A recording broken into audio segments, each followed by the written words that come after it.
नमस्कार डी द्वितीय वर्ष से हमारा हिंदी भाषा शिक्षण प्रबंध। हम लोग उच्च माध्यमिक स्तर के जो पढ़ने सीखने से संबंधित जो संदर्भों से जोड़ने की बात हम लोग कर रहे थे। आज उसी क्रम में हम कविता के सौंदर्य को समझना, पढ़ने हेतु कविता के सौंदर्य को समझना भी बहुत ही आवश्यक होता है। हम छोटी कक्षाओं की अगर बात करें तो छोटी कक्षा में बालकों को तुकबंदी संबंधित और मनोरंजन से संबंधित या फिर एक गीत के आधार पर कविताओं का समावेश किया जाता है और बालक है उसे मतलब केवल उसे गाकर उसके भाव को मतलब ग्रहण करते हैं या फिर उसको अभिनय करते हुए समझते हैं। लेकिन जब बड़ी कक्षाओं की हम बात करें तो वहाँ पर उसके भाव को समझना, उसे ग्रहण करना तथा उसके अर्थों को जानते हुए उसके अर्थ ग्रहण को भी समझना होता है। इस हेतु जो तभी जब हम उसके अर्थ को समझते हैं, भावों को ग्रहण करते हैं, तभी कविता का जो सौंदर्य है वो हमें ज्ञात होता है कि कविता के अंतर्गत किस प्रकार से सौंदर्य का वर्णन किया गया है। तो कविता के सौंदर्य को समझने से संबंधित कुछ तथ्यों की बात यहाँ पर आज कर लेते हैं। तो उच्च प्राथमिक स्तर के उच्च प्राथमिक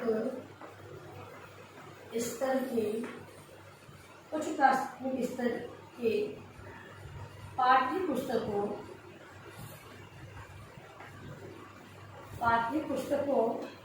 में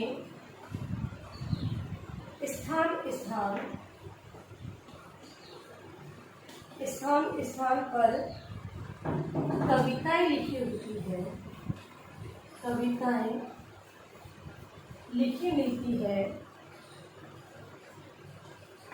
कहने का मतलब ये है कि जो उच्च प्राथमिक स्तर के पाठ्य पुस्तक की जो शक्ति है उनमें हम देखते हैं कि अधिकतम कविताओं का समावेश किया जाता है। ठीक है, तो जगह जगह पर कविताएं छपती है, देखा है, मिलती है, जिन्हें समझना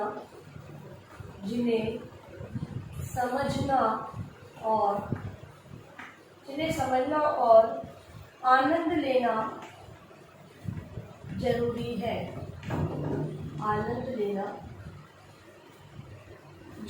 है। कविता की समझ बनाने के लिए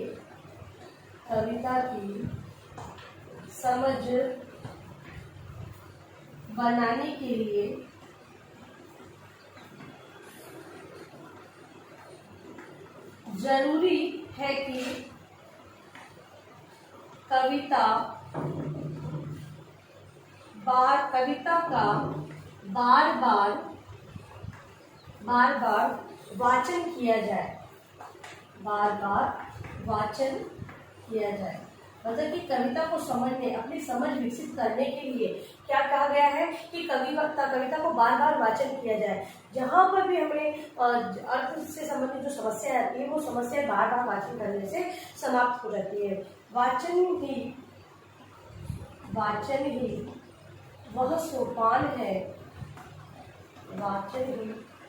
सोपान है जो कविता के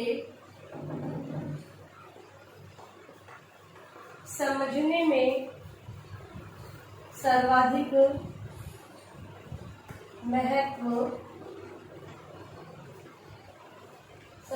महत्व रखता है। कविता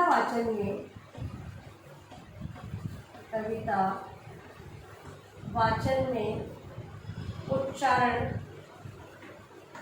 स्वर, लय, आरोह अवरोह, यति गति का ध्यान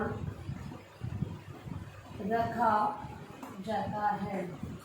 कविता को कविता में अगर समझ विकसित करनी है, हम लोग कविता को अगर पाठ की तरह पढ़ेंगे तो हमें समझ नहीं आएगी। लेकिन वही चीज़ हम लोग लय, यति गति को ध्यान में रखते हुए उसका थोड़ा वाचन करेंगे या वाचन करेंगे तो उससे क्या होगा, कविता के प्रति हमारी समझ विकसित होगी।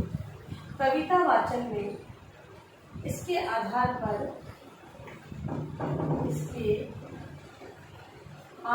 पर जब कविता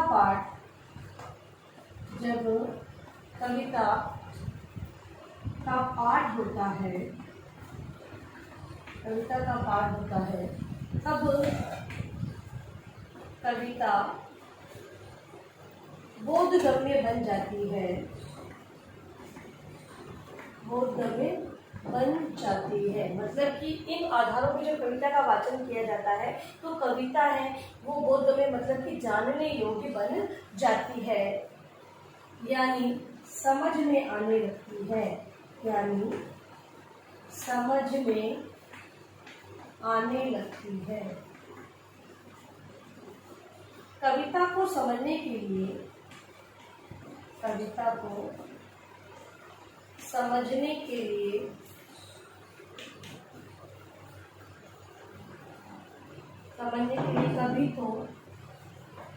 कभी तो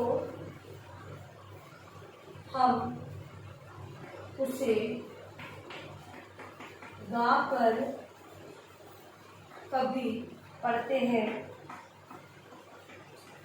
कभी उसमें आई नाटकीयता का ध्यान रखते हुए पढ़ते हैं।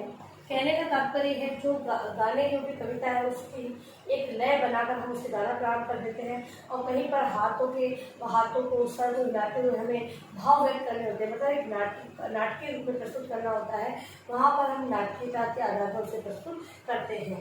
कभी शब्दार्थ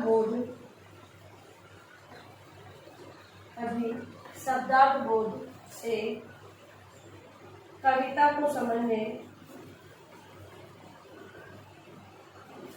का प्रयास करते हैं तो कभी व्याख्या का सहारा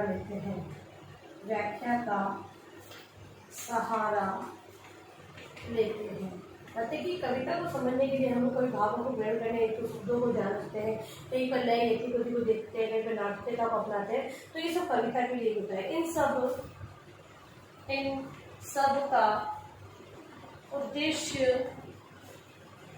होता है कि कविता का आनंद लेना, वाचन और व्याख्या के बारे में कविता के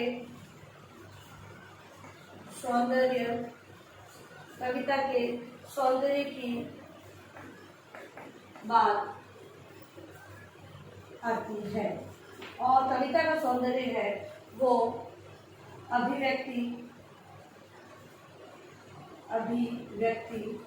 भाव तथा विचारों में निहित होती है।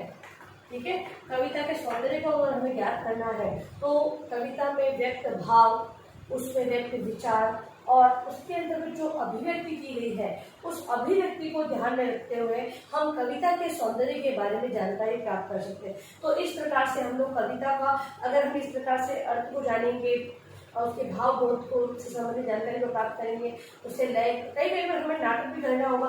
वो मतलब कि बताया गया है कि कविता को इन प्रकार से हम लोग पढ़कर समझकर व्यक्त करते हुए हम लोग इसे कविता को समझ सकते हैं। तो उसके सौंदर्य का उसमें जो सौंदर्य का वर्णन किया गया है उसको जानने के लिए हमें इन सारी बातों को ध्यान में रखना बहुत ही आवश्यक होता है। अब देखिए अपना गृह कार्य प्रश्न।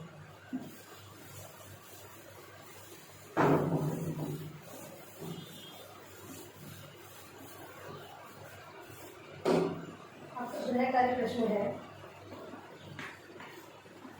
कविता के सौंदर्य को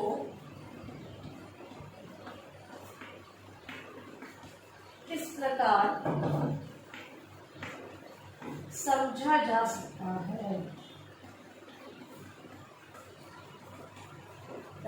है स्पष्ट करें। ठीक है, ये आपका गृह कार्य प्रश्न है जो आपने आज समझा है, उसी को उत्तर के रूप में आपको लिखना है। और अंत में इस महामारी के दौर में कम से कम आवश्यक कार्य होकर घर से बाहर निकलते तो 3 बातों का विशेष ध्यान रखें। मास्क लगाएं, सोशल डिस्टेंस बनाएं, हाथों को बार-बार सैनिटाइज करते रहे, सुरक्षित रहे, सभी का ध्यान रखें। धन्यवाद।